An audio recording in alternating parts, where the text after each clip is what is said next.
This is a third interview with David Driskell for the Getty Research Institute's African-American Art History Initiative, in association with the Oral History Center at UC Berkeley. The interview is being conducted by Bridget Cooks and Amanda Tweez at Mr. Driskell's home in Hyattsville, Maryland on April 14th, 2019. So thank you, both of you, for a good second day. Bridget, why don't you start us off? Okay. So David, thinking about your life as a teacher, you taught for over 30 years. We've talked about your work at Talladega, at Fisk, and also thinking about your tenure at College Park. Could you talk about the significance of mentorship in the work that you did with students over this time? Yes, I think the whole thing about mentoring is so important, mentoring students. First, let me say I was well mentored. I was mentored by James A. Porter, who really founded the field of African American art history, by Lois Jones, who was a painter of distinction, and by James Wells, who was referred to as the dean of African American graphic artists or printmakers and so forth, and others, but those in particular. And the stamp that they placed on me as an artist, as a person, was the model that I tried to use as a teacher to encourage young people who were interested in the profession of art. And it was one of, first, of commitment to the discipline, of dedication to the subject, and one of concern for the welfare of those with whom you are interacting. And that has been what I have tried to practice over the period of time when I taught. And I had a good experience of teaching. First of all, I think it's very important to like what you do or to love what you do. And I loved teaching. I always enjoyed the interaction, the feedback. And I was very fortunate wherever I taught, beginning at Talladega. Didn't have an art major at Talladega, but students came to me from other disciplines. And I remember in particular a young man from Pakistan by the name of Hans Bala, who was an economics major. But he took enough courses in art from me that he was, for all practical purposes, an artist. And he applied to Cranbrook Academy in Bloomfield Hills, Michigan, not to the undergraduate program, but to the graduate program, and was accepted. And he became a very fine printmaker, collage artist, and ceramicist. And he returned, after his graduate work, he returned and taught at Talladega, his school, where he had been a student of mine. And then he became chairman of the art department at Spelman College. So I use that as an example of the kind of mentorship or mentoring that I have seen. I've seen other aspects of it over the years, and I could name a number of students, you know, at Howard University, Mary Lovelace O'Neill, leaving Howard, going on to Columbia, getting a master's, and then going out to California and teaching at the Institute, and then eventually at Berkeley, becoming chairman of the art department at Berkeley. These are no ordinary feats. I mean, these are people who have really stamped themselves in the field and helped to stamp the field. So the whole notion of mentoring for me has been a very important aspect of the teaching process. And just recently, this past week at an opening of mine at the D.C. Moore Gallery in New York, several students came up to me and said, "I hope you remember you were my teacher." And of course, I was glad that I did. There are times when I don't. Right, yeah. At 88, approaching 88, you don't always remember everything. But teaching, I think, mentoring, the guidance, that all of that goes hand in hand with the process of learning for me. Mm-hmm. And are there things that you've learned about your own work by teaching students? What kind of things have they taught you? Yeah, it's interesting you mentioned that. I was on the phone with Julie McGee last night, just briefly, and I told her you were here. Good. And she sends her regards. And she was asking me questions, and I told you she's going to be the lead curator for the retrospective.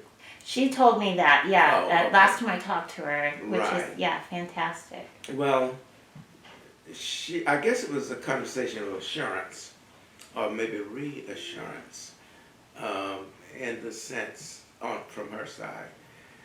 I think she detected in me and my voice some reservation about mixing all these things at DC Moore, a period of 4 decades, because there was the art which dealt principally with the narrative of the situation of what I was dealing with, the civil rights movement and things like that. And then there was this almost total abstraction. And she was saying, I detect that in your voice that you really have some hesitancy about just committing yourself to abstraction, that you still feel like you've got to get in there and tell the story. Well, that is true to a certain extent.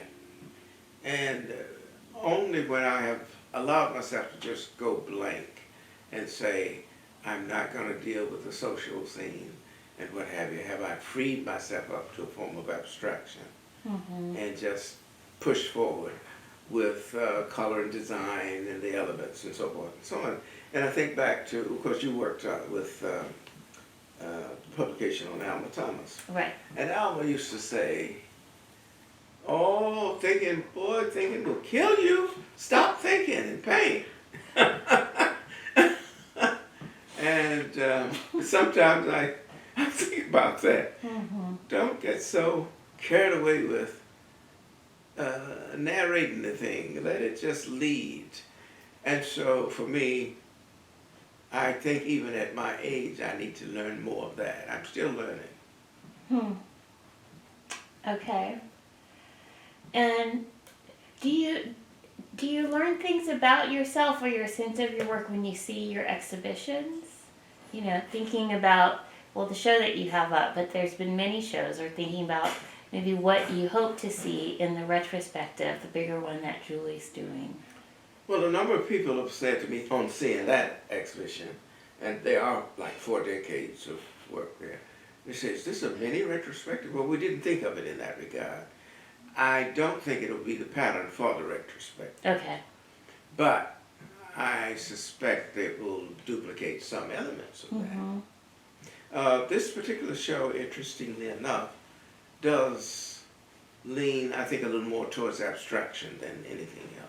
Okay. Because the works from the 80s onward were more abstract. Okay. So, in addition to being an artist, you know, you've been a teacher, but you've taught technique and form and in how to make art, or things to think about. But you've also taught art history, and we talked about that a little bit as part of your charge of founding a space for African American art history at University of Maryland. And that's not common. That's not something that's expected for artists to also write scholarship. That's true, yeah. So I wanted to hear you speak a bit about why writing art history has become part of your life, and why perhaps did you see it as an important element of what you could offer as an artist as well as a scholar. Well, I come out of the HBCU tradition, the historically black college tradition, where one didn't have the luxury of being able to specialize. Mm-hmm. You really had to be able to teach almost everything. And I think I mentioned earlier that when I was finally arrived at Talladega College without an interview, a formal interview of saying, this is what you will be teaching there. Said, can you teach ceramics? And I said, oh yes, I hadn't had a ceramics course. Can you teach printmaking? Yes, of course I had printmaking and so on. So I think that still was embedded in my psyche some way or another, that I have to be able to do so much. Interestingly enough, I don't think it's still the case I'm not even sure that they offer MFA at Catholic University any longer. But at that time, they had this notion that a Master of Fine Arts meant that you had to master more than one discipline. Oh. So, I wasn't that proficient in ceramics, but I had to pass the same course that people who were doing their thesis in ceramics had to pass. I had to do the same thing in theory. I had to do the same thing in history, the same thing in painting. So it was a very comprehensive program at that time. And we didn't do that at Maryland. Mm-hmm. We just concentrated in painting, and you wrote up what you did and so forth. So I kind of came out of that tradition, rather old-fashioned, I guess, of being able to put your hands in so many areas and come out competently. And so I never considered myself a printmaker. And then around 2005, Dr. Steele, who at that time was director of the Driskell Center, said to me, you know, all the prints you've done, we really ought to have a print show. And I said, but I'm not a printmaker. He said, you are a printmaker. Right. And so that's what he called Adrienne Childs in. Yes. Dr. Childs, and asked her if she would be the curator for that exhibition. I was literally somewhat surprised that she was able to go back and find all of these media, all of these subjects, all of these things I had done as a printmaker. So I never saw myself as an art historian. I never saw myself just as a painter. I thought I was a well-rounded teacher. Okay. I never saw myself as a curator. And I have said on numerous occasions, I would prefer to have been in the studio painting. Mm-hmm. But I knew that the charge was larger than that. There were the omissions, there was the paucity of literature here and there and so forth. And my mentor, Professor Porter, said to me, even as an undergraduate, he said, you're a good painter. And he didn't always say that. Mm-hmm. He said, but you can't afford the luxury of just being a painter. You need to study art history. He said, we need people to help expand the field. And I kind of took that as an assignment of inheriting the mantle, so to speak. And I pretty much tried to model my life after his, because he was a curator, he was a painter, he was an art historian, and of course he taught, he lectured, and so forth and so on. So to me, it kind of came with the territory. Okay. And now, 1986, I invited a professional counselor to come and sit with me up in Maine and go over what I was doing. And he ended up by saying, well, first of all, you're doing 8 jobs. And I said, 8? He said, well, I'll leave the farming off. He called the gardening farming. He said, if I leave that off, there's still 7 there. And he went through all these things, you know, lecturing, curating, directing, chairing, and so teaching, and so. And he said, some people just do one of these things. He said, here you are doing all of them. He said I was doing them well. I said, well, time will tell. But I never thought of it as anything extra. I never tired of it. I really enjoyed having my hands in all of these areas. Well, are there any particular texts that you've written that you feel are especially important? I was going to say that you feel especially proud of, but and that's one way certainly that you're welcome to answer it. But in terms of, I'm thinking about 2 centuries of Black art or the African American visual aesthetics, a postmodernist view. Are there particular works that you've written that you see as helping to define a discourse or make a particular intervention? Or even the Hilton Kramer going back and forth in the 1970s in the New York Times. Yeah. Well, I guess the closest thing to that would be the 2 centuries of Black American art, 1750, 1950. I didn't see it as a seminal work. I didn't see it as a text. I didn't see it in that context. I saw it as one of those things that would help to fill the gap, because there was such a vast gap out there. And I was cognizant of the fact that there was very little literature out there. And so I was looking to enhance what was there. And I, of course, had the best model in front of me, which was Modern Negro Art by my mentor, James A. Porter. So I wanted to supplement that. I wanted to go a little beyond that. So I was still using that as the model to a certain extent. Because some people questioned why I included architecture and crafts and so forth and so on in 2 centuries. Well, I felt that it was part and parcel of the whole of defining the Black experience in the visual arts. And so I felt it very important to do that. And so others felt that that was a very important decision, that they could see it in relation to other things. So I guess 2 centuries would be close to that. And then the compilation of ideas that come by way of the writings that others have done, supplementing what I've done, like in modern art and visual aesthetics. Okay. I want to turn to artwork and collecting.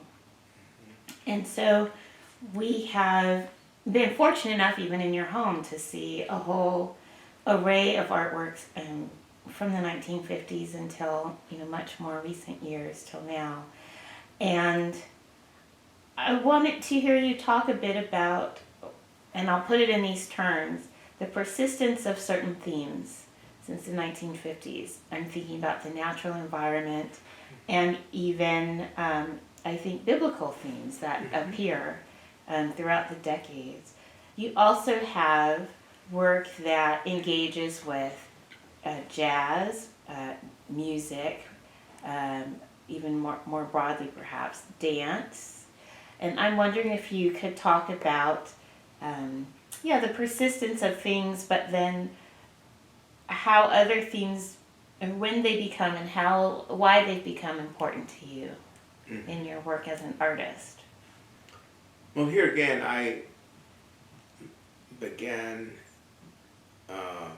studying art in a traditional manner of painting, drawing, printmaking, etc., but with an emphasis on form, mainly on traditional form.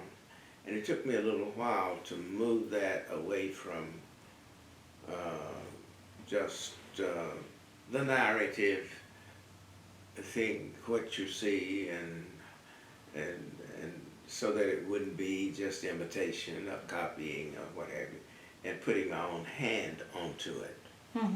And so I thought I started doing that early on with self-portraits and things like that, of trying to move it away from making a comparison between a photograph of myself, and I never looked in the mirror to see what I looked like. I always tried to make a thought process.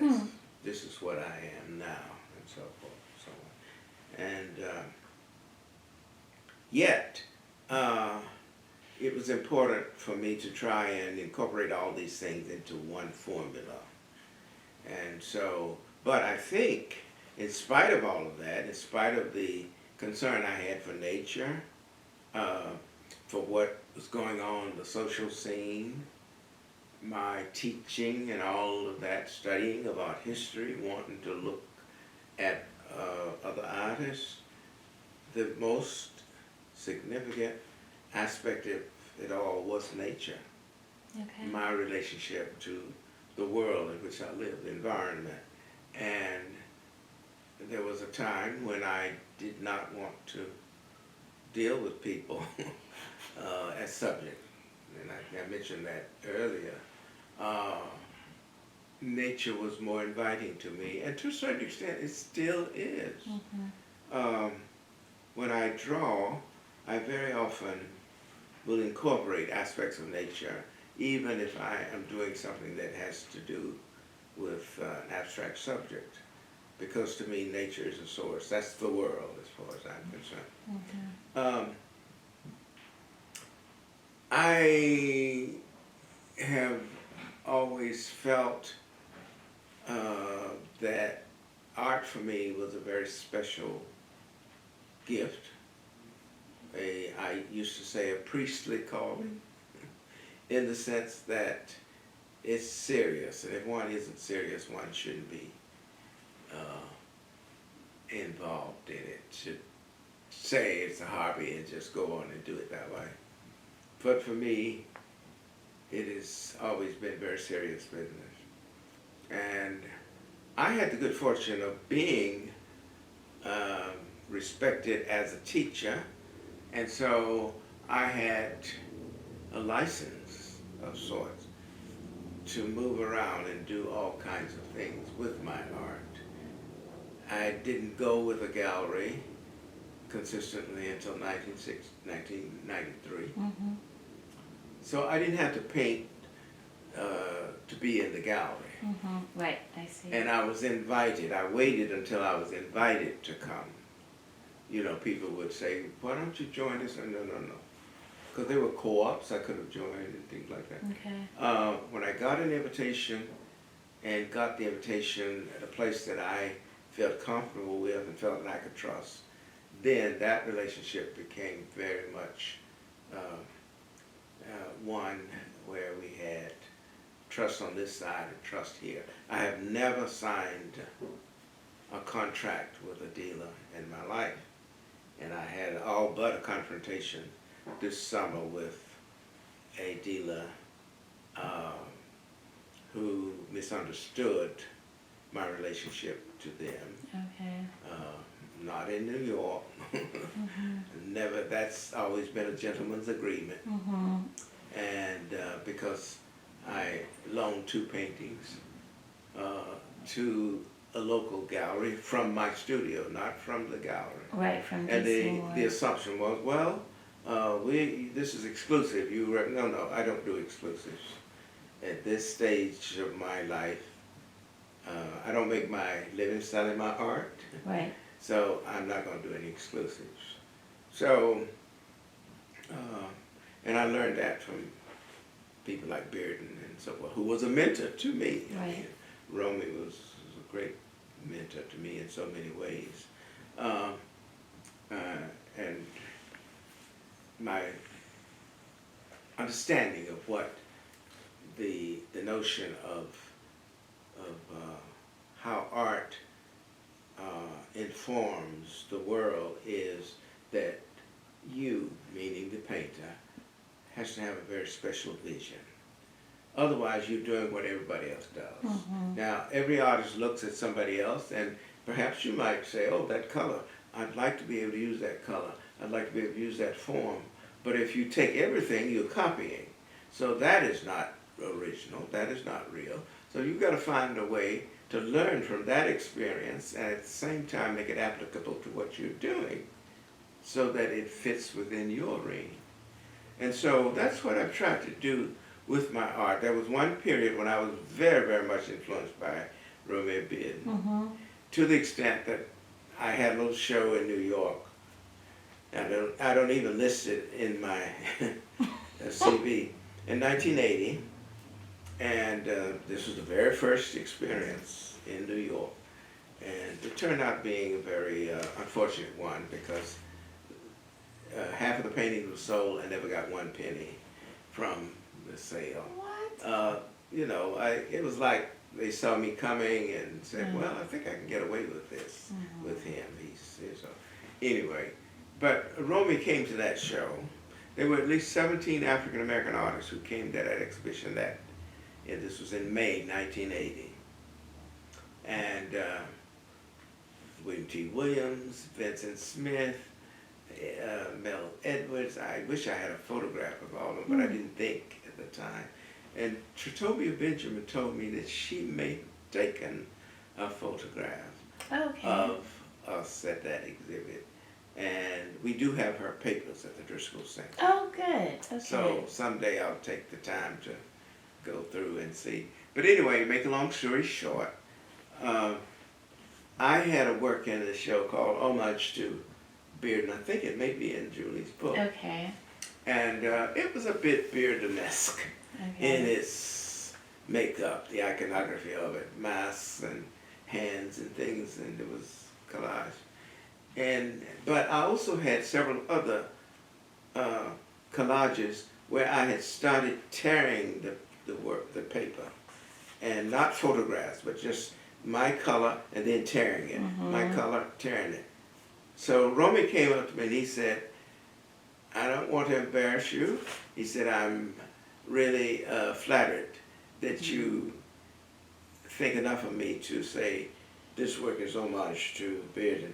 He said, but it's not as much your voice as it should be. And he took me over to the collage where the work was torn. With most of his, it was cut out and so on. I had cut out these forms and everything. And he said, this is your voice. And I've often said, when I tell that story, I said, only a friend would do that. Right. A mentor. In that way. Yes. And he said, I'm going to buy this one. What an amazing person. So that was a lesson to me. I didn't stop doing works with photographs, but he also said, be careful about the photographs you use, because you could use another artist's work, a photographer, and he would say, you didn't get permission from me to use this. So I then started doing my own photographs and incorporating them. Okay. So I learned so much. That's another aspect of mentorship. Probably got off the subject. No, that's really helpful. And it is that gentle manner and the ability to communicate effectively, so that you didn't get defensive or angry, but that you heard it in the spirit in which it was delivered. Yeah, but in the final analysis, I have moved away from a number of the things that incorporated the social aspect of my interaction with the world to a more romantic one of looking at nature. Okay. So, do you have a sense of who your collectors are? Yeah, pretty much. It's interesting that if I had to talk about them along the line of race, they would be evenly divided, I think. Okay. And interestingly enough, I don't think African American collectors have collected mainly works that have black subjects. Okay. And vice versa. I don't think white collectors have collected works just nature. I think it's been balanced on both sides. And I could point out 2 or 3 people that I would say have been constant collectors over the years. Okay. They continue to be. And but there are those who have collected, say, 3 or 4 of my books, and I like to honor them and You know, people come up to me, like someone came up to me at the opening the other night and said, I have 2 of your works. I've got to get something else. And so forth and so on. I often say, well, I've curated everybody's work except my own, so I don't always know where the work is. Okay. We're trying to Locate. find out Yeah. and doing an inventory. And I have bought back a few things. Have you? Yes. So you signed with the gallery with DC Moore in 1993. Did you keep records of, or you just have to really remember what you did I in don't the keep past? good records, and Okay. that's why Rodney and my daughter Daphne are supposed to be doing that now. For example, Okay. the first pine tree there Yeah. that had been in Professor Porter's collection, and I had forgotten where it was. And Julie, doing the research, she found it, and Connie was still alive then, and I said, oh, I'd love to buy it back. And she said, okay, so I bought it back from her. So I've done that with a couple of things. I bought a piece back from the auction house the other day, a little piece that of a mask, a figure called the Sentinel. I don't know if you saw that. I think it was Treadway or one of those auction Okay. houses. And they used it in the show in New York. Just, The one that's up now? yeah. I just don't know about buying your own work back. Is that a funny feeling, or? Well, artists of means usually do it. I'm not an artist of means. Okay. Those who can afford to do it very often do it. Some of them do it to reclaim it because they don't want certain things out there. Sure, I see. I think Faith Ringo told me that she's beginning to buy some of her things back. That's fascinating. I'm not really sure that there's any early work out there that I would buy back for the sake of wanting to destroy it. But people do that with their work. Yes, some people do it. I would buy it back for the record, to be able to see it, but Sure. not to destroy it. You know, like Ruhl would burn half of what he created, you know, or if somebody had it, he'd give it back to me or something. Some artists have that. That's interesting. Is there also a sentimental connection for you to perhaps pass along your early works to your family? Some of that I've had in mind. We're doing a trust, and we do have some things like that as part of the trust. But here again, family doesn't always want. Family doesn't always know. Or family sometimes knows in the wrong direction, because family sometimes thinks everything is a masterpiece. And, you know, that can be very dangerous, especially people who haven't paid attention to what you're doing. And then you're no longer on the scene, and something sells for a decent price at auction. They think everything's going to sell for that. And I've seen situations like that.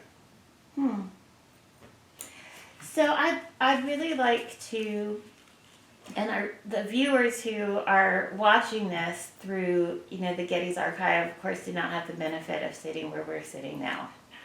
Being surrounded by, you know, this amazing collection of artwork, yours and others. And we wanted to know if you consider yourself a collector, and if you would say something about your collection. Well, I never thought of myself as a collector. Until we did narratives Okay. of African-American art and identity. And I had to then say, yes, I am a collector, I've been a collector. I started out imitating my teachers. I'd go to their homes and I'd see works by this artist and that artist and so forth. And I remember Lois Jones used to say, if you want people to buy your work, you need to buy theirs too. And when I saw art in other people's homes, then I started thinking, well, now what does it do? Why do they have that art? Now for me, it's always been aesthetically enhancing. It's always been heritably related in the sense that I want to be able to say I have work by Catlett, by Bearden, by Lawrence, by Mita Fuller, by Duncanson, Bannister. Yeah. I mean, it's just, it goes on and Yeah, on. but I really never thought of it in the sense that I'm a great collector. Okay. I've been blessed and to have some of the relationships I've had with people.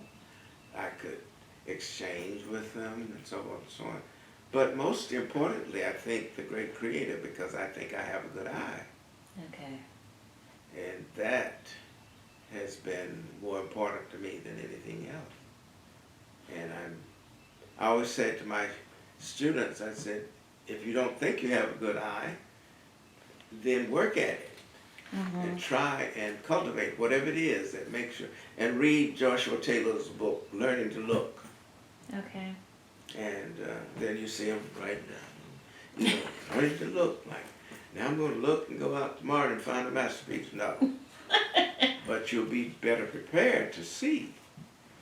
Okay. And when I was teaching, I would, and it reminded me if I told you this already. Okay. I taught drawing, I taught painting, but when I was teaching drawing especially, the first day of class, everybody got their materials out? Yes. Okay, put them away. Now, let's take a walk 2 blocks across campus and back. Oh, and they're busy talking, they're having fun, and they get back. And I said, now write down 50 things you saw. I said, 50 things? I didn't see anything but buildings. I said, are you sure you belong here? Artists see. Artists see and then see and visualize beyond seeing. So think about that now. If you're going to go out in the world and you're not going to see anything, all you're going to do is copy. Okay. So start looking. There's something there that you've never seen before. So that was my approach to teaching. Like, learn something new every day. Make it applicable to your work. Startle the world. Give them something they weren't expecting. And now, it doesn't always happen that way. But I think I was pretty lucky in having some students out of my tutelage who did that, who said that's what I'm doing. Like Sylvia Snowden was getting the painting award just up at the Porticoloquium. Right. And Mary O'Neill had gotten it, I think last year or year before last or something like that. And it's interesting that both of them said, Mr. Driskell always demanded that we see more than what we thought we saw. Test yourself to make sure that you're seeing, otherwise you're ordinary. Ordinary people don't produce art. The people who produce art are extraordinary. And they see more than anybody else. That's why Plato didn't want them in his utopia, his republic, because he said they were false believers.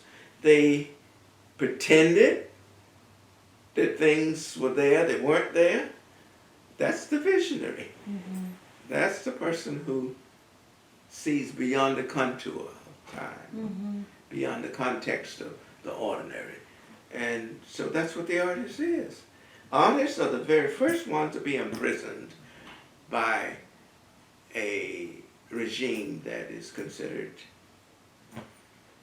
autocratic and so on, because they threaten the security of free thinking and free seeing and so forth and so on.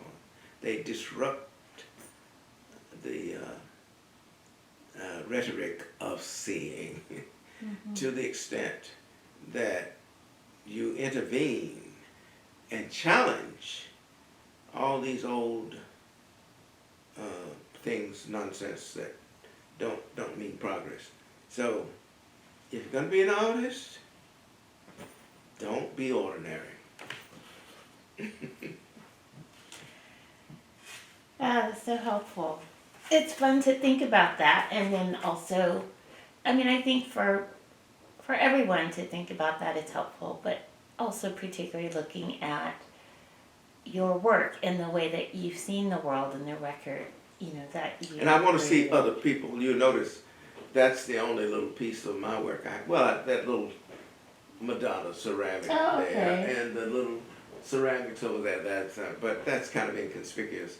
I don't normally show my work or put it up. I want to look at what others have done. Mm-hmm. I want to be inspired and informed by others. I can always go and see what I did. So that's what collecting to me is about. Okay. So we want to talk about making art for you. The fact that you have, as far as I know, 2 studios, but I wouldn't be surprised if you have more. No, 2. See, 2. Okay, so you have one in Hyattsville, and then one in Maine, and we talked about. I do draw occasionally when I go to New York to the apartment, Okay. but that's not a studio. Okay. Could you talk about, thinking about the fact that you have these 2 spaces, but also the bigger picture of the role of place in your life and your work. So thinking about geography and your identity and your practice as an artist. So wondering if you could speak about the impact of place in your work, where you make work, but also where you've traveled and you've gone around the world, I don't know how many times. Do you feel at home in multiple places, or do you have to be in a space that you feel like this is my studio or my apartment and I can make work here? What kind of impact has place and location had on your work? Well, place for me is very important. It means stability. It means ownership. It means connoisseurship. So many of those ships and things. But for the most important thing in all of that is that it's my little space, my little part of the world that has been assigned to me. And so I want to feel at home, I want to enjoy it, I want to decorate it, I want to celebrate it, etc., etc. The studio here, luckily I was able to design both of my studios. I designed them with the notion, I thought I was designing them with a lot of space, and then of course I ran out of space very quickly. I add on a little here and there and so forth and so on. It gets to be a little ghetto after a while. But place is so important, but also physically. But it's also important psychologically, because that's where you belong. And if you feel at home there, if you feel like you belong there, then there's an ease when you create. This is my space, this is my place, this is my time. And so you go at it from the point of view that this is your little personal world. And I sometimes do more sleeping in my studio than I do painting. Really? Do you have a couch? You've got a space just for that? Okay. In each studio, I have a kind of a little couch like that. And normally at my age, I take a nap at noon every day, I like 15, 20 minutes and so forth. And so usually, if I'm working, I just get on my couch and then I just feel absorbed and surrounded by the art. Both places like that. But the studio, I could make art other places, but I never felt at home making art in other places the way I do in my studio. Let's just say it. So it's very special in that sense. I was thinking, and I mentioned this earlier about your sketchbooks. I saw you give a lecture at a recent Porter Colloquium where you showed just pages from your sketch, and the whole audience was just delighted, because most of us haven't been to all of the places that you've been, and we felt this kind of enchantment of being able to travel, but also it was as if we were traveling with you or we had been there with you. And I wonder, I would love to hear you say more about how you maybe process different places or part of the delight for you of traveling through making art. So it's not your studio where you have this, Right. but somehow you're kind of taking part of the studio with you, or at least part of It's like taking a part of it with me, but it's also like the good fortune of being able to be there. And I think back as a child, growing up in a very impoverished community, neighborhood, and but rich in the sense that there was nature there, my family who had all of these traditions that I was absorbing even when I didn't know I was absorbing it. Right. Like I use a lot of colors now. When I was teaching a course, each place I went, except Talladega, to teach methods and materials of painting. But I would go out, take my students out, and we'd have to find materials with which to paint, with which to dye, with which to do. That was a part of the course. We would find umbers and ochres and things like that in the landscape. Okay. And I'm always looking when I'm riding, if there's an embankment where the road has been cut through, I want to see what color is the clay. Is it yellow? Is it white? Is it black? Is it brown? Is it umber? And that's where I sometimes take my students 4 miles away from the campus just to dig the clay. Bring it back, process it, make an umber, make a sienna, make a so and so, grind it, the way I did at Skowhegan and so on. That kind of natural input. And my colleagues, and I would limit the number of students in the courses, usually 10, 12. Okay. And my colleagues would say, are you still teaching that luxury course? Well, I've had students come to me 30 years later and say, I'm so glad I took that course. Not that I'm isolated and can't buy paints, but I still experiment. Really? And I brought some of that from my childhood, of my mother going out with me. I'd help her pick the pokeberries, and she'd make a dye for her quilts. All that red, what we just call red clay, she'd make a red dye for the quilt. Or she'd know what to add to the green leaves to make it stable, salt and stuff like that, and come up with all these colors. So I put a lot of that into my own teaching, and the rosin that you get from the tree, making damar varnish and stuff like that. So all of that was part and parcel of my teaching process. That part I miss a lot about teaching. And I can't get anybody in the family or nearby to become that interested. I'm walking through the woods and I say, oh, there's the so-and-so. They're like, what is that? Don't take up my time with that. And I'm thinking, when, for example, Thelma and I were in Peru in 1985, and we were going on the regular tourist thing, going to Machu Picchu and places, and the train had to go up the mountains and go up frontally and then back up and then front up to get up. They couldn't go up. And we stopped at one place, and there was this plant that I knew immediately when I saw it, and I got out and started smelling, and our tour guide happened to have been an herbalist. Oh. And he said, "You know that plant?" I said, "Yes, it grows on our farm in North Carolina." He said, "What do you call it?" I said, "We call it horse mint."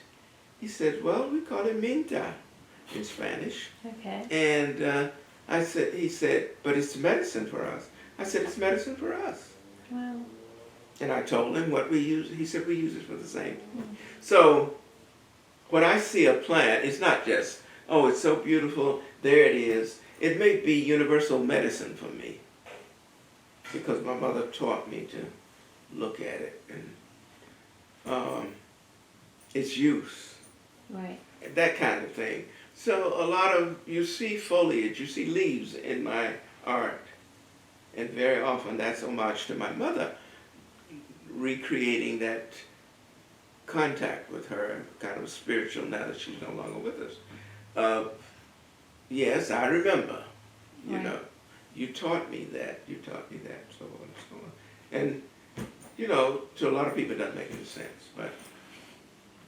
Well, it's wonderful too because so much of what you're talking about now just comes full circle and helps us see the continuous threads and the persistence of ideas. So you retired from University of Maryland in 1998. Supposedly. Well, that's what I'm getting at. Because was your plan to spend more time painting and traveling? Did you have a plan or something specific for your development as an artist with this time? One of the things that I want us to talk about is the establishment of the David C. Driskell Center for the study of visual arts and culture of African Americans and the African Diaspora. A mouthful. That is really, it's 2 full lines on my paper at the University of Maryland, College Park. So I would think that certainly has taken up a lot of your time. So I guess I'm asking 2 things. Do you feel like you have more time to be an artist since you retired? And then could you also talk about the formation of the center? I have more time, and the luxury of it has become not my salvation, but my imprisonment. Really? Because when I had less time, I savored it, I valued it. I'd go in the studio for 3 hours. Now I have a whole day. Oh, I'll get to it. Okay. So other things very often will pop up, and I'll do that, and I'll do this. When I, quote, retired, I had the notion that I was going to spend much more time in the studio. What happens then, people start asking, would you come and lecture? Yes. Would you be a consultant on this? Would you? And sometimes it's kind of hard to say no. So I haven't been as faithful about it as I should have been. I haven't been as disciplined about it as I should have been. Okay. But when I'm traveling, I do take my sketchbook with me, and if I'm going to a foreign country, I create my journals. If I'm going here, I seldom take a sketchbook. And the journals that you writing, like a I'm diary. writing and drawing and Oh, notations. wow. And so you have those from places all over the world Yes. as well. So some are purely sketchbooks, or in the journals? Some are purely Okay. sketchbooks, but most of them do have writing. Only one has the drawings, and the writing is typed. That was in the 70s. When I came back from South Africa, I had my assistant type up my notes, and I'll never do that again because I lose something from the flavor of writing about it. And you usually write in longhand. Yes, everything else is longhand. Right. In those journals, and I still write. You know, I'm a dinosaur when it comes to writing. People say, "Oh, you still write?" Yeah, you know. So, something you said just made me think about, in terms of traveling, made me think about asking you about your reputation internationally. You've gone to so many places. Have you exhibited internationally, or when you go to give talks, or they're all over the world? Well, I have exhibited internationally, but not as much as I have taught. Okay. I've been invited more often to give keynote addresses and so forth and so on, or to give talks in general, than I have been invited to exhibit. But Okay. I keep saying, "No, I'm going to slow down, I'm not going to do this." Well, time is making me slow down, but I'm still doing more than I should in that regard. Okay. So let's talk about the establishment of the center. Okay. So the center was formed in 2001, and its mission is clear: to focus on the visual art and culture of African Americans and the African Diaspora. Could you talk about the idea for the center? Is this something that you came up with on your own, or was this part of was it a culmination of a career, and was it a much bigger conversation with other people? It was a wanted to conversation support it? with other people. Okay. Two people sitting almost where you're sitting. The dean, the interim dean at that time, at the University of Maryland, was Dr. Ira Berlin, who he just died last year. He was considered maybe the leading American scholar of slavery. And he taught at the University of Maryland. He was a dear colleague. He was one of the people who said from day one, I wasn't getting enough credit about this, and I felt I was getting plenty of credit. But when I retired, he and the acting dean, acting provost, came and sat over there, and he said, "But you're just 67 years old, you're still young, and why wouldn't you just teach longer and so forth?" And I gave the excuse of why, and I want to do this, and I want to do that, and so forth. I said, "Well, that you're leaving, what is it that you would like for us to do? You've established courses, you've done this, that." So I simply said one thing. I said, "Grow the field." If you think I have done something that's important to the progress of education, the mission of the university, in particular as it relates to the African American experience, visual experience in this case, grow the field. So they took that as their challenge, as their motto, that I wasn't so much interested in classes and so forth and so on, as in an instrument whereby people could benefit from whatever it is or was that we started beyond the curriculum. Okay. And so several heads got together and they decided, what about a program in which we would feature exhibitions, lecturers? Of course, they had the handout for something too, and I said, "I'm not giving you any money, I don't have it. But we will share our collection, we'll give you the archive." Now, I could have sold the archive. That's right.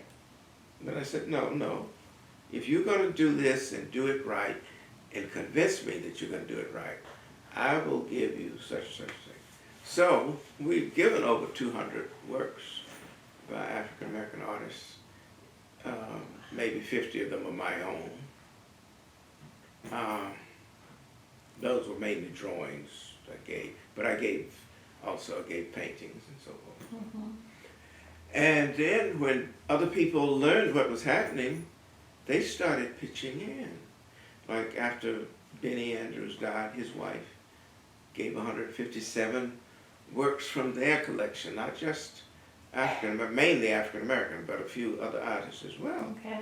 A major collector in Atlanta was Lloyd and Sandra Bacchus. Lloyd died ahead of Sandra. She was on the board of trustees at the High Museum. I'm sure they were looking forward to, getting her Beardens and Lawrence and so forth, Lawrence's and so on. And she called me up one day. She said, would the Driskell Center be interested? Now, I don't have any administrative relationship with the center. Okay. But she said, would the Driskell Center be interested in our collection? And she had over 280 works, by prominent African American artists from coast to coast. And I said, yes, but you're an Atlantean, you are on the Board of Trustees at the High Museum. And she was one of the major sponsors of the Driskell Prize. Okay. She said, yes, but we want the works where they can be used and not just cataloged and put in the basement and so forth. Wow. So no one expected her to leave us so soon. She was just 66 years old. Now, Lloyd had been ill. Her husband was a medical doctor, but they were people of means. And so she willed the entire collection to the Driskell Center. We've had that kind of thing happening. Faith Ringgold has given her papers. Tertobia Benjamin, Right. I've given my papers. Right. There are over 50,000 items in my Yes. papers alone. And Faith's papers have taken up a whole room. Really? Yeah. And she's still adding to it. There are others who are committed to giving them. Okay. And I have been, I said, are you sure you don't want to give this to the American Federation of The Archives of American Art. Or to the Schoenberg or to Spingarn and Howard? And most people say, no, I want them here. Because they have seen them in use. Okay. And that makes a difference. Right. And you have, your name is on it, but that also ensures through your relationships a quality of care. Hopefully. Yeah. And since it's a state institution, we know states can do whatever they want. Yeah. Once, but you hope they will honor their commitment to, do this in perpetuity and make sure that it's there for the people. So what kinds of things do they ask you to do? Does the staff ask you to do? What's your involvement with the center? I'm like ex officio. I can go to meetings. I don't. Yes. I participate in programs. Okay. I will occasionally write a foreword or something like that. Okay. And if there's each year for the annual lecture and the book award, Yes. I come to preside over that. Okay. Yeah. There's the collector's school. There's a collector's Do school, you and I speak? always give the introduction Okay. to that. And I show some of what I collected and say, look, with meager means, this is what I did, so you could do better. Okay. And do you see the future of the center as just increasing? You're talking about artists leaving their papers, and so there's room for Oh, growth. definitely. I think Yeah. we'll eventually have to move beyond that space. Really? Yeah, because already we don't have space for the collection. We have to rent space for the collection. Oh my goodness. We started out with a vault the size of this. It's totally filled. And we I said, one of the things I demanded, I said, at least as long as I'm here, this has to be a hands-on facility. Okay. I want people to go to the vault. I want them to go to the archives. I want them to be able to, you may give them white gloves, but I want them to see it. Mm-hmm. And so it's, you know, it's that kind of, we're supposed to be developing a relationship with the Phillips collection, Okay. whereby they were going to build a facility on campus. I don't know how far that has gone, so that we would have some input with that. Okay. So the center is part of your impact on the field of African American art. It's also part of your legacy. And I wanted to talk more about that. You have received 13 honorary doctoral degrees. That's a lot. Yeah. 13? Yeah. 3 is a lot. 3 is a lot. Yeah, but if you compare it to people like Jonetta Cole, almost 60. Well, but I think you're of the same stature. Yeah. I mean, she's a peer. Normally for artists you. don't get that kind of recognition. If you get one, that's it. Well, but you are more than an artist. Yeah. In fact, we wanted to know who plays this piano. Do you play any instruments? Well, I don't say I play it. It plays me. It's here for you though. Were you? Well, were as you a trained? kid, I told you, I was directing the choir and even didn't know one note of music. And, but I would listen. And I think I could have been a musician. Really? Because I hear things and I can go and imitate it. Were you trained in any instrument? No. No. Okay. No. So one of my luxury desires was someday I'll have a piano and I'll sit there and occasionally when we have family meetings and things we'll, you know, sing or we'll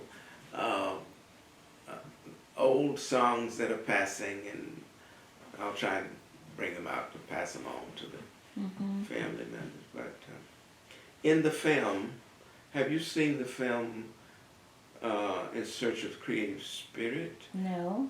Oh, okay. Is that about you? Yeah, main visual artist. It's a half hour. When was that? 2011. No, I definitely have not seen it. Well, I'm not playing the piano in that, but there's a you know, the smaller piano in Maine in there. I Okay. have to have a piano wherever I go to. But you don't, but it plays you. You don't It play plays it. me. Okay. And so it was just, you know, we were having fun and I was standing there, you know, while somebody else was singing, you know. Oh. And so people said, you play? I said, no, I don't play. Willie Cole, he said, Yeah. you play? I said, no. He said, you're a musician? I said, no. But that seems like in keeping with the HBCU tradition of doing more than one thing. Or Bearden being a composer. Bearden was a composer. So I wouldn't have been surprised if you have to have 2 pianos though. I think it's beyond you not being able to play. Well, there's a little, I don't know what I did with it. It may be at the center, but Brandywine gave me an award one year, and they had a little video, and I did the background music for it. You did? Wow. Yeah, but it's you know, but That seems Terry fantastic. Atkins was a wonderful musician. Yes. He was one of my former students. His wife was at the opening the other night. Oh, Berkeley. wow. I didn't realize he was one of your students. Well, Terry didn't talk about it all the time. Terry would say, oh, I studied with Martin per year, and I studied with so-and-so. But he didn't always say I studied with David, you know, but that's the way Terry was, you know. Which school was he? Fisk. I did not That know that. head behind the, Oh, okay. yeah, that's one of his ceramic pieces. And I have probably 15 or 20 of Terry's works or more. Not out, but I have one hanging in the apartment in New York. And I've given his work. I gave a piece to the High Museum. Okay. She said, did I give one to Colby? And I told Thelma Goldner to give a piece to the studio. Anyway, I have several of his work. They were here a long time ago because the kids were little then. Now, Titus is graduating from college, and the daughter is senior art history and art major at Dartmouth. One of your granddaughters? No, Terry's children. Oh, one of Terry's. Oh, yeah. Wow. And so Mary was saying, and I was saying, we were talking about his work. She said, Terry, he has more of your work than you do. And I said, tell her why. You know, because Terry would come and borrow money, and I say, bring me some art. And he said, when you bring the money back, you get the art back. Terry would never brought that. You know, and Merle was laughing about it. She said, you and Terry's relationship was, I said, well, I'll set it back to him, you know. But Wow. I don't know, why am I telling you about Terry? Well, we were talking about being a musician. Yeah, Terry was Piano. a fabulous musician. And he was here once, and he never went any place without his instrument, one of his instruments. He played more than one. And I think he had the tenor saxophone with him, and he was up here playing. And I sat at the piano, and I just picked it up along with. He said, all these years, I didn't know you. I said, I don't play. He said, come on, man, you're playing. Right. I said, no. And I did say to him, I said, Terry, we should just do something for posterity, and maybe in the future use it at my exhibit or your exhibit and so forth. And he said, yeah, great. You know, we never got around to doing it. It was so sad and tragic. I mean, it was just 60 That's years such a old. surprise. Fast. And so how did the Brandywine film come about? Somebody Well, was convinced. when they introduced you, they wanted a little, you know how they, like if you get an award, Right. they show a little 3 or 4 minute thing ahead of that. So that's what that was. Did you volunteer? You said, I'll put some music with it. Yeah, Maybe. yeah. Yeah. Okay.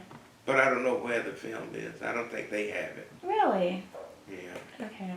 a video, I should say. Yeah. So I want to go through some of these other awards and honors because they're significant. Okay, so 13 honorary doctoral degrees. University of Maryland President's Medal in 1997. The National Humanities Medal you were given by President Bill Clinton in 2000. In 2000, December 2000. And so would you say something about that moment, or when you found out about it, or the moment where he puts this ribbon around your neck with the medal on it? Who did you bring with you? Well, I could have 10 people, so I invited my family. Okay. Plus, our lawyer,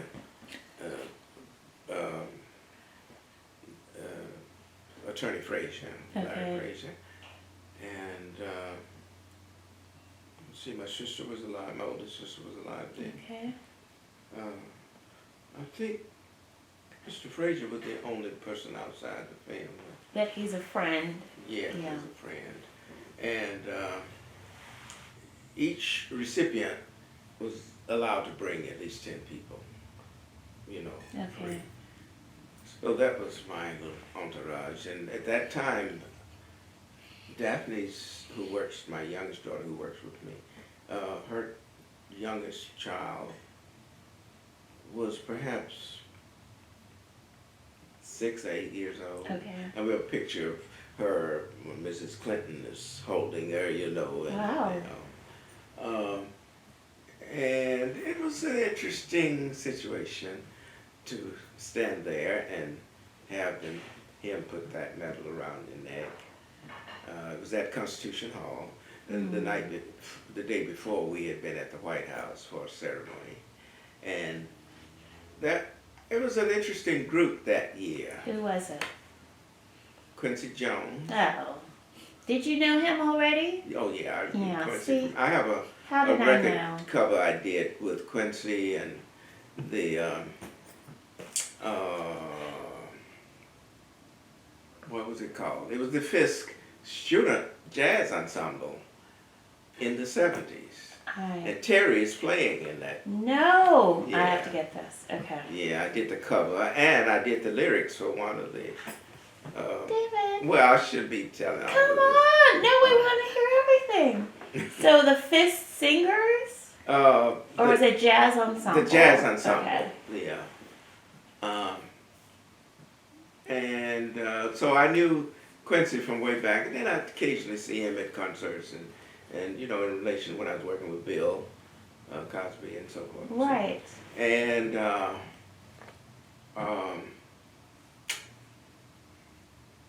let's see, what was the first part of your question?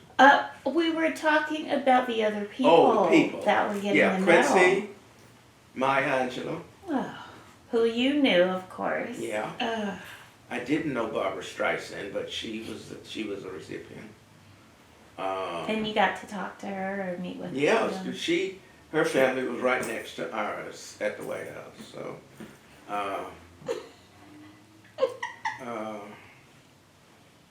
That's a good group. Those are the people you remember. people that I didn't even know, like Chet Atkins, the country Really? music and so forth, and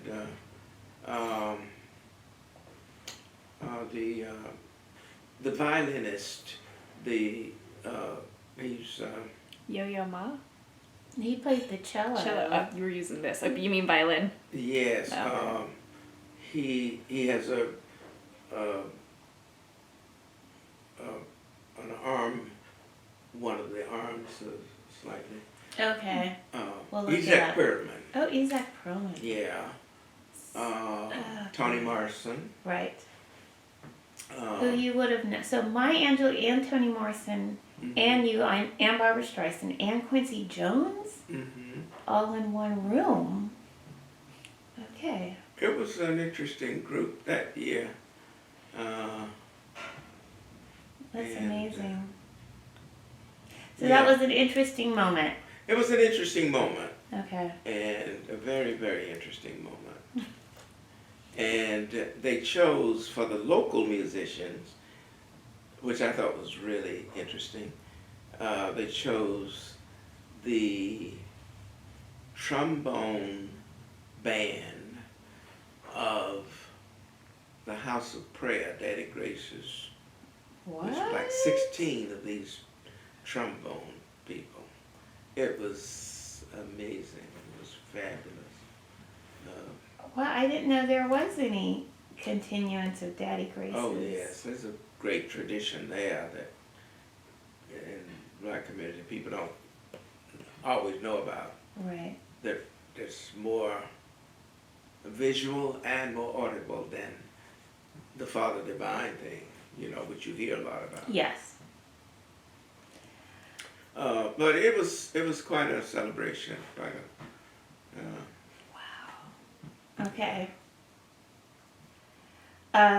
Lifetime Legacy Award from Skowhegan in 2016. That was kind of interesting because I was told that no other individual in the history of the institution had been a participant student, lecturer, faculty, governor, trustee, advisor, that nobody else had. And so they created that award especially for me, and they said they'd never give it again. Wow. Because no one had been in that capacity. So Wow. this year, for example, I'm giving the award to one of the highest patrons they've ever had. Okay. So Wow. at the gala on the 23rd.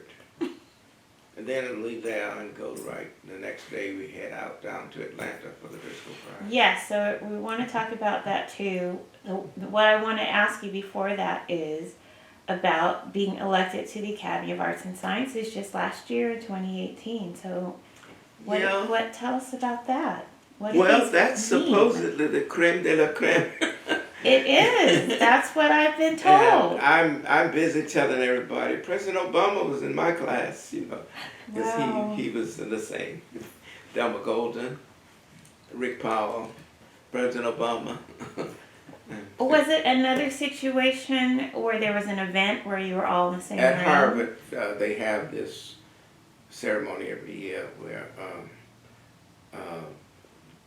those who are already a member of the Academy come. Mm-hmm. And presiding at that event was the actor, I'm pronouncing his name incorrectly, John Lithgow? Lithgow. Lithgow. John Lithgow. Yes, he was Oh, the yeah, presider. he's an alumni, I think. Oh, perhaps so. Maybe. Okay. Okay. Well, Wow. prior to that, however, I was elected a fellow of the National Academy Okay.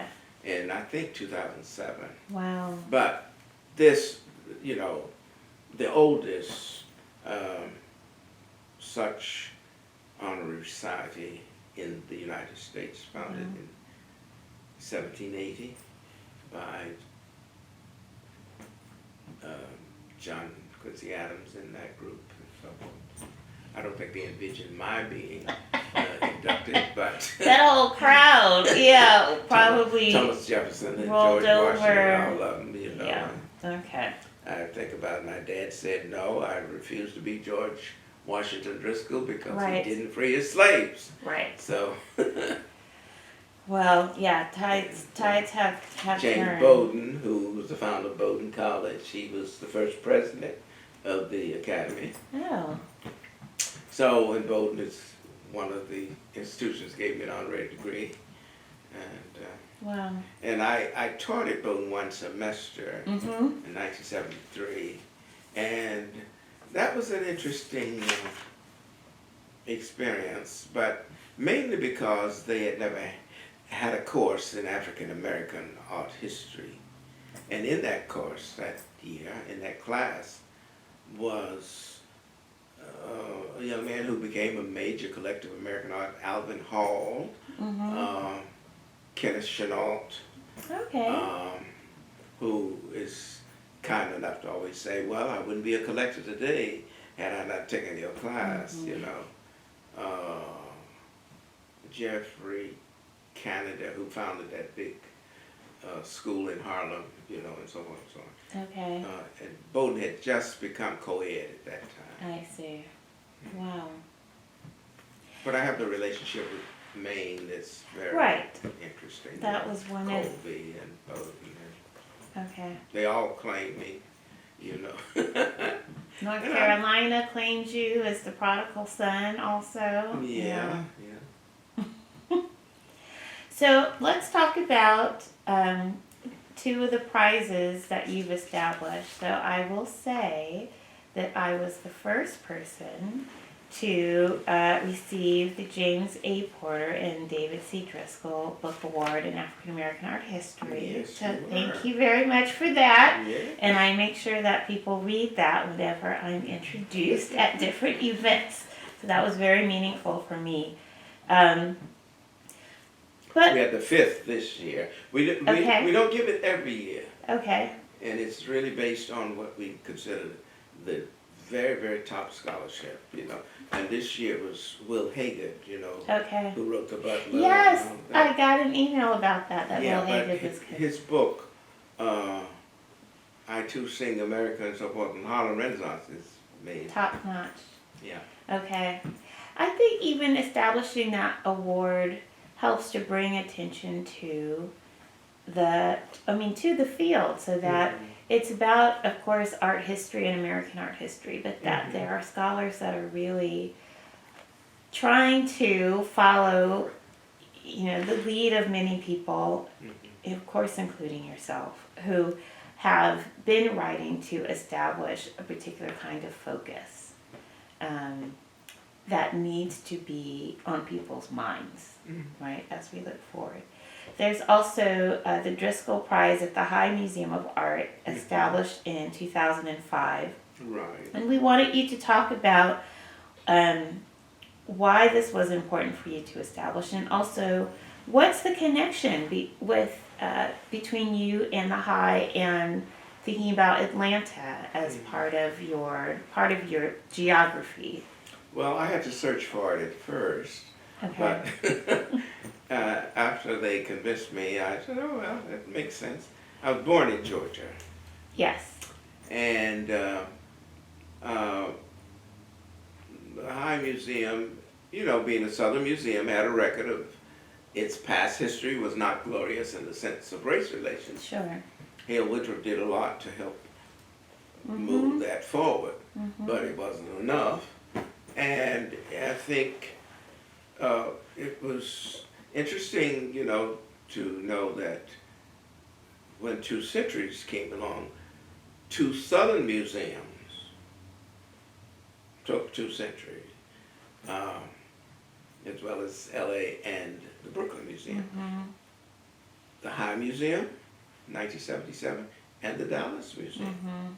So there was, let's say, an element of interest there from the point of view of moving upwards and out from that old definition of the South, I think, Okay. in many ways.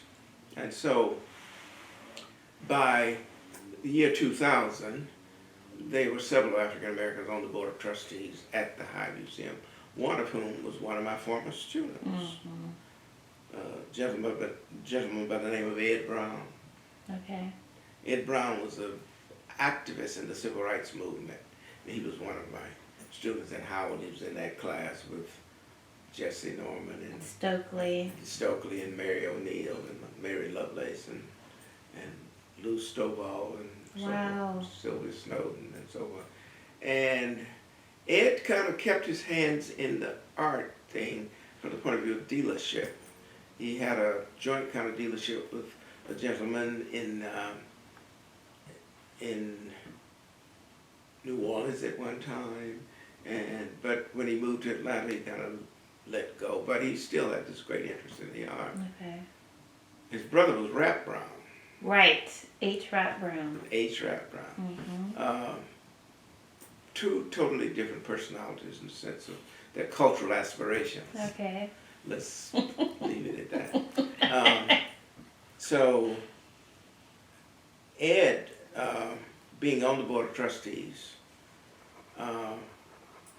remembered our cordial and interesting relationship with students, so on and so on. Hadn't been in touch with me for a long time, but I had been to Atlanta to lecture, and he and his wife came. And he just kind of said to me, we ought to be doing something to celebrate you. All you've done. And I said, oh, well, celebrate me. He said, well, you're born in Georgia and so forth. Eatonton, Georgia, and so forth. Usually, people, Eatonton. Why do they know about Eatonton? They know, I always say, well, you know about Eatonton because Alice Walker was born. Yes. But I usually say, but I was born there before Alice Walker was. So there was Dr. Richard Long. Yes. Who had always been an advocate for the arts. And so he and Ed Brown kind of got together on this thing. Oh, okay. Just as Michael Shapiro was becoming the new director. And Michael listened. And so Michael said, what's this guy? I've never heard of him. He's so great. I want to meet him. Okay, good attitude. Yeah. So Ed said, okay. Ed brought him up here to meet me, sitting right over there, pretty much where you're sitting now. And Michael was like, wow, you did this, you did that. And he looked around and he saw art. And at that time, I had another Bearden up, not that one. I had up The Morning, the one that's in the Driskell collection. Okay. Is that on the cover? I think it's on the cover of Narrative. Okay. Yeah. Yes. On the cover of Narratives. And so, of course, Michael was very impressed, with catlets He said, wow, you're a collector. I said, no, I'm not a collector. I just happen to have some things. So they had heard about the Driskell Center Okay. being in the making. It hadn't been, there was talk out there about it. And this was 2000 at that time. Okay. And we'd had the first so-called celebration for the center in 1998, but it wasn't operating per se. So they want to know about that and what aims were. And so Ed said, well, you know, I think we ought to think about something that nobody else is doing. And what about a prize in African American art? And so Michael, I think, was a little leery of that because it was like, oh, we're gonna just have a prize in black art? I see. Okay, but then I think Ed said, no, it's not a prize in black art, it's a prize in American art. Okay. But we're gonna honor those people who have been champions of the field, especially the young scholars. Mm-hmm. And he said, we won't tie it to race. Okay. Whoever's defining the field, whoever's doing something less. It just turns out that all of the young scholars have been African American. But it's about the subject matter. It's not about the identity of the recipient. Right. And so Ed was the one who said, no, we don't want to try and redo the thing for established artists. Let's do emerging artists. Mm-hmm. And probably the only one that's beyond emerging that's gotten an award would be your friend in California. Well, there's Naima. Is that? No, she's still an artist. Artist. A man or a woman? A man. Who are we thinking about? I don't want to call any names and get it wrong, so I don't. Yeah. Okay. You'll know. We'll figure it out. Okay. Big. You know, you should go to. When I went to the Tate, I saw a painting this size. Kehinde? Huh? Were you thinking of Kehinde Wiley? No. No. All right. I don't want to say any. I already messed it up. So we'll. I think Kahinde would be beyond that category of Well, emerging. at this point, yeah. And this individual, you will find, Okay. but has an emerging spirit still, because his talk was just fabulous. Mark Bradford. I got it? Okay. And somebody said to him they have a brunch, you know, after the dinner that night and so on the next day. And somebody said to him, all the money you make, you would take a $25,000 prize. So he said, no, you don't understand.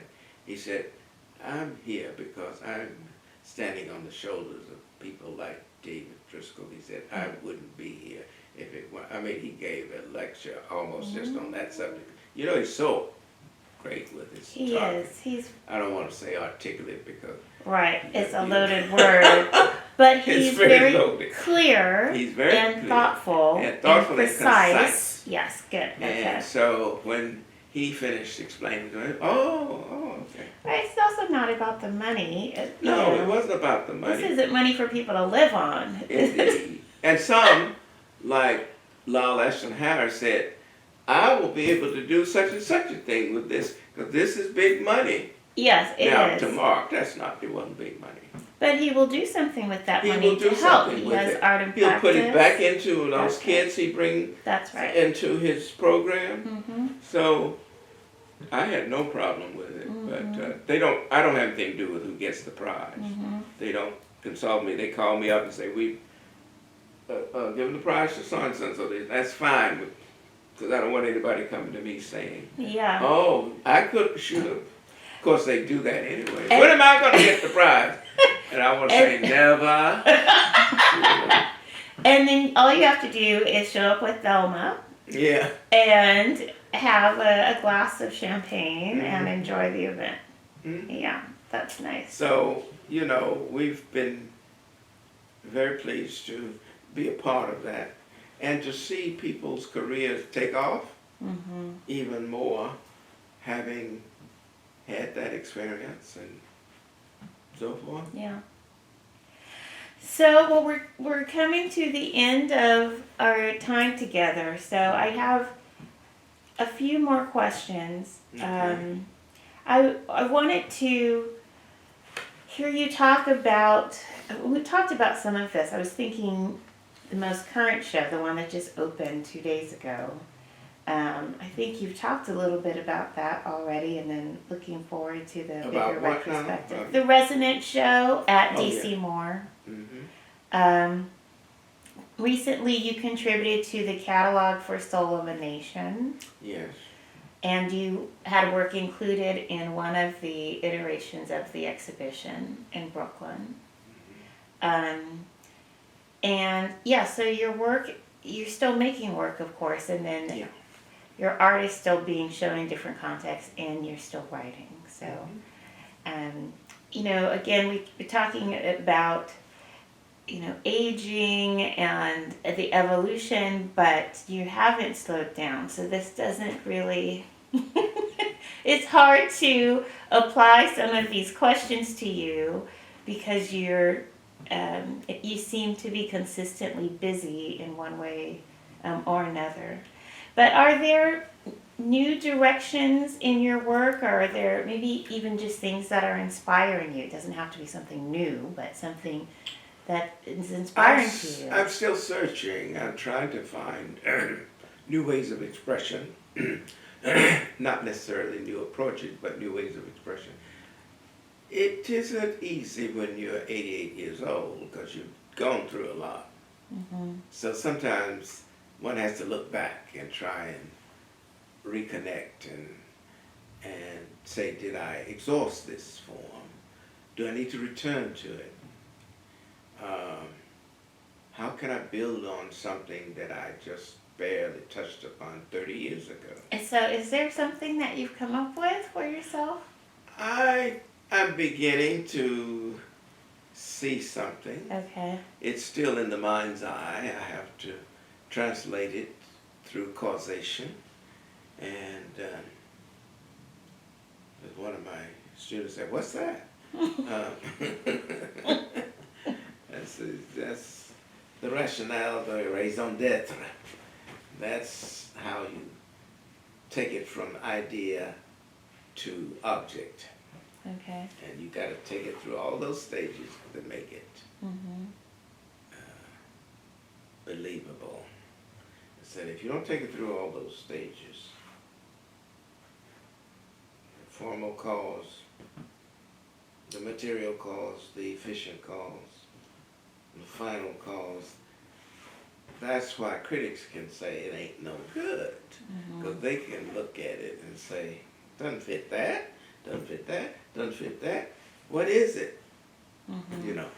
So I'm trying to be aware of the fact that just because somebody has celebrated me doesn't mean that I'm there. Okay. I've got to keep searching. I've got to keep trying to find that part of me that hasn't been explored and seen yet. And so sometimes it may mean going back to something you've done and trying to incorporate the new ideas into the old. And I think that's where I am now. Okay. That sounds exciting. So I don't know where I'll be in the next 6 months in that regard, but I'll be climbing. What does Langston say in note on the commercial theater? Boy, don't you give up, you know. Simply because there are splinters in the floor and so forth and so on, you know. You keep climbing. If life ain't been no crystal stair. Ain't promised to be one. And I think we should celebrate life so joyously in all its aspects. I just think of what else is out there that you could have been. You could have been a rock, a stone on the beach. And we don't know what the power of that stone is, other than perhaps in building or something like that. But who knows? That stone has been there throughout time anymore. It has seen the earth develop. It has done this and that, and so forth and so on. It's been there. So don't play it lightly. But I don't think I would have wanted to be a stone. Okay. And you've done things that are so demonstrative that we can see that there are still many mysteries to you, but you have been able to make change in multiple ways that we benefit from. Well, I don't try and celebrate myself, but I try and think about, and I don't use that word legacy, but I try and think about looking back from whence I came and what the road was, why it was this way for me, and I kind of have a spiritual fit every time I think of the dreams I had as a kid, limited books, couldn't go to a library because of my color, and I hear my little friend talking about, I read this book, and it was about this, and I sailed the world, and I did that, and I couldn't go and get that book and read it. Not because of something I did, but because I was born who I am. Now, I have been able to go get that book. I've read it. I've benefited from it. I've traveled the world. And I'm looking back from whence I came. I picked the cotton. I was a sharecropper. I was a this, I was that. But importantly, I was a part of the human equation that said there's no limit to what you can be or what you can do. And that's what I hope my life will be to others in that regard, that they will say, well, if he could do it, look at all of what I have. I can do even more.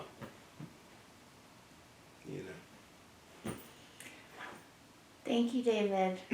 I think that's a good place to end. Well, if you don't mind, I have a question that I think brings us full circle to what you were just discussing. We've talked a little bit here and there about your gardening efforts. Oh, yeah. And I'm interested in how you were, quote, a farmer, how you see yourself as a gardener and how that relates to your art. Well, to me, gardening is the rudiment of life's sustainability, in that it is what gives us our get up and go. It is, somebody gardens for us and we don't do it ourselves. So ever since we stopped being gatherers and hunters, we gardened.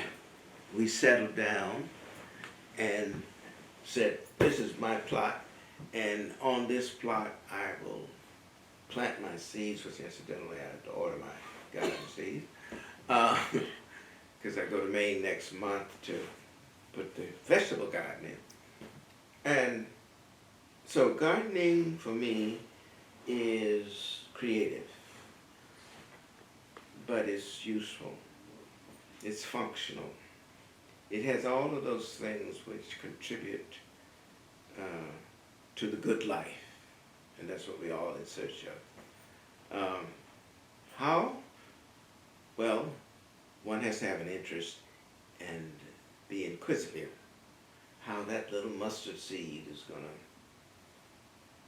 come up through the ground and become this big, flourishing, beautiful leaf that you're going to want to consume. And so, what is my role in all of this? My role is to recognize those things out there that I should be consuming and those things that I should not be consuming. And if I can do some of it myself, then I am in the process of cleansing my body, helping with all of the diseases that I have, and I have quite a few. When I tell people,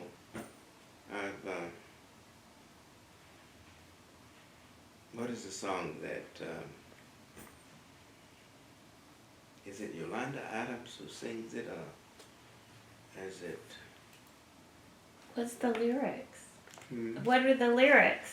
I've been through many hard trials, tribulations on every hand. Yeah, that sounds like Yolanda Adams. I'm not sure. Maybe Hawkins, I don't know. But it's one of them. Okay. And it's a gospel song, of course. The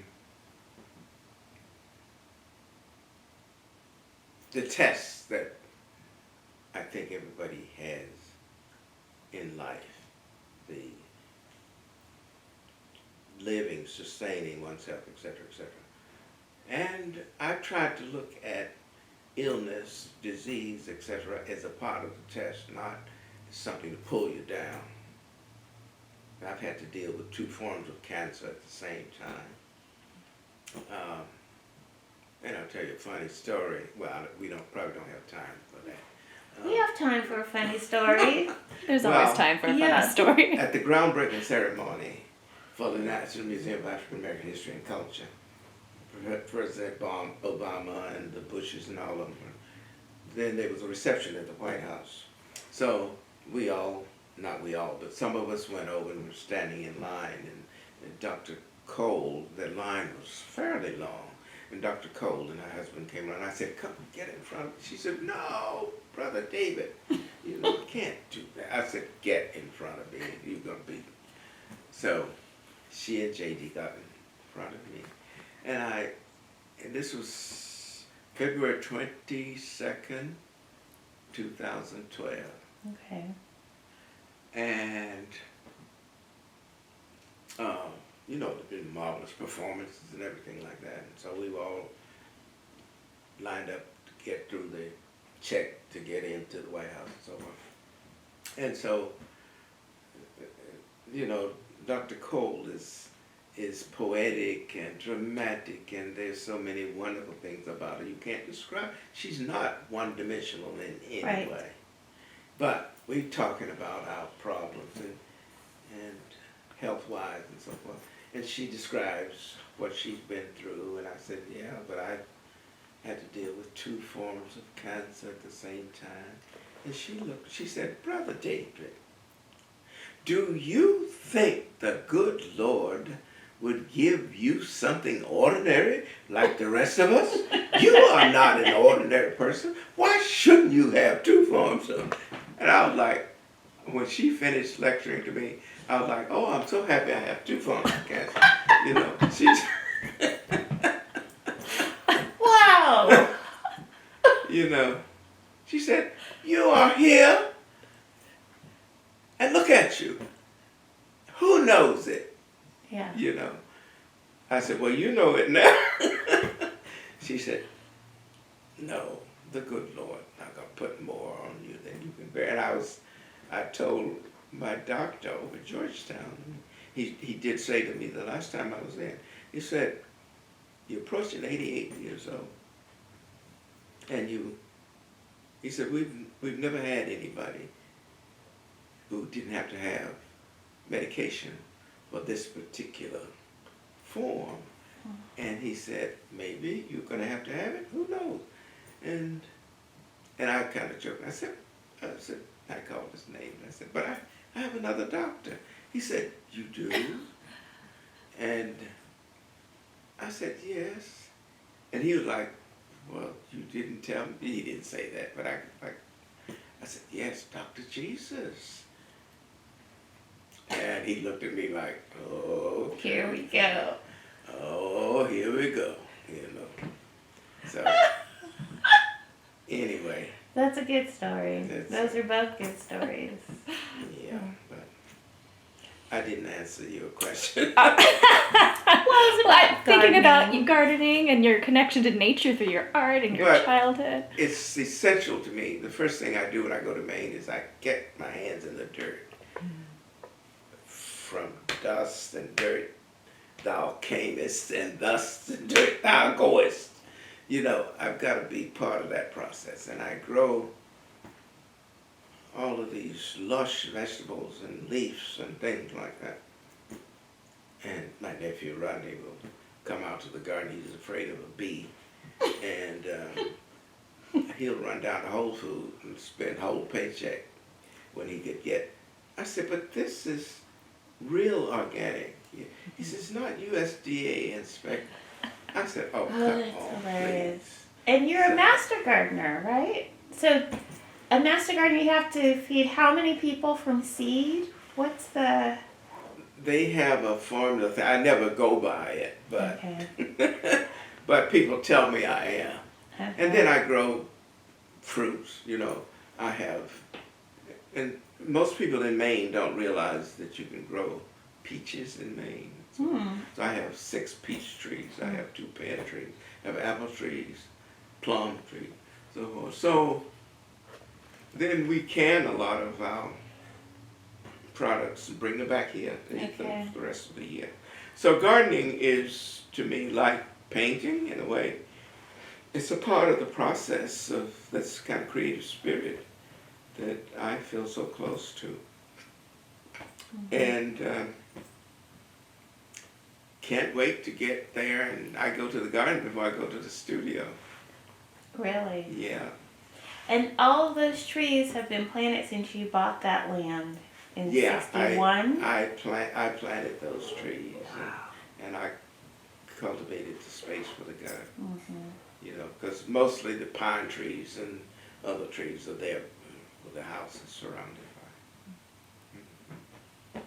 Well, that's interesting. Yesterday you mentioned that people were interested in having you become a minister like your father, and you said teaching is my ministry, but it sounds like gardening might be as well. Gardening is a part of it. Gardening is a part of it.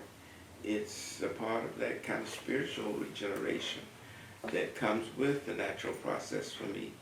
And I mean, it isn't for me so much the biblical reference, like the minister this morning was talking about Palm Sunday, you know, and he said, yeah, we're going to give out the Palm Sunday.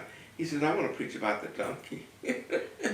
And he talked about the donkey being so absolute and not letting people push it around, and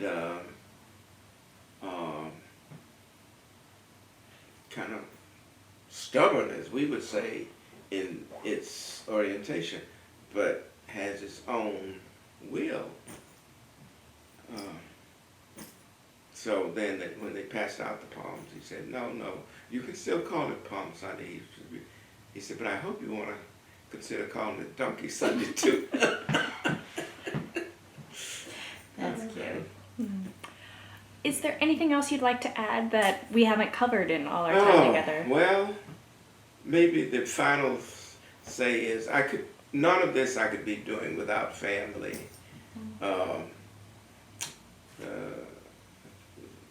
My wife Thelma and I have been married for 67 plus years. And as they say, it hasn't been easy. It's never easy to assume that 2 becomes 1. And I had a minister who once said to me, and I was counseling with him about family situations and so forth, and he said, now, let me understand you. You're not thinking that you have to agree on everything all of the time, are you? And I said, no, but I said, I think there are times when I think there ought to be disagreement and so forth. He said, well, if by chance you're thinking that you got to agree on everything all of the time together at the same time, he said, one of you isn't necessary. Wow. That kind of shook me up, it kind of like, oh.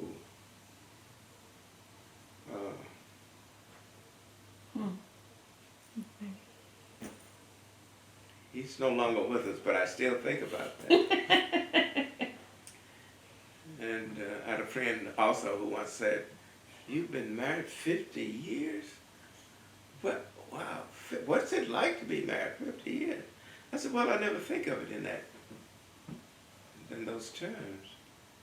And then I said, well, jokingly, I said, well, if we ever agreed on any one thing, we'd probably get a divorce, So there's got to be that room for the elastic movement back and forth. But family, for me, has been the sustaining power, because I haven't had anybody say, no, don't do that, from my parents to my wife to my children. They've all been very encouraging. And like when I said to Thelma, 1953, all famous artists go to Maine. They have a home studio. Someday we'll have to go to Maine. We'll have to have us. And there we are living with her mother at the time, But thank God there's a dream. And did Thelma agree with you, or did she raise an eyebrow? She would raise her eyebrows. She didn't always dream with me, but she'd go along with me most of the time. Okay. She didn't fight it. And that has been more important than,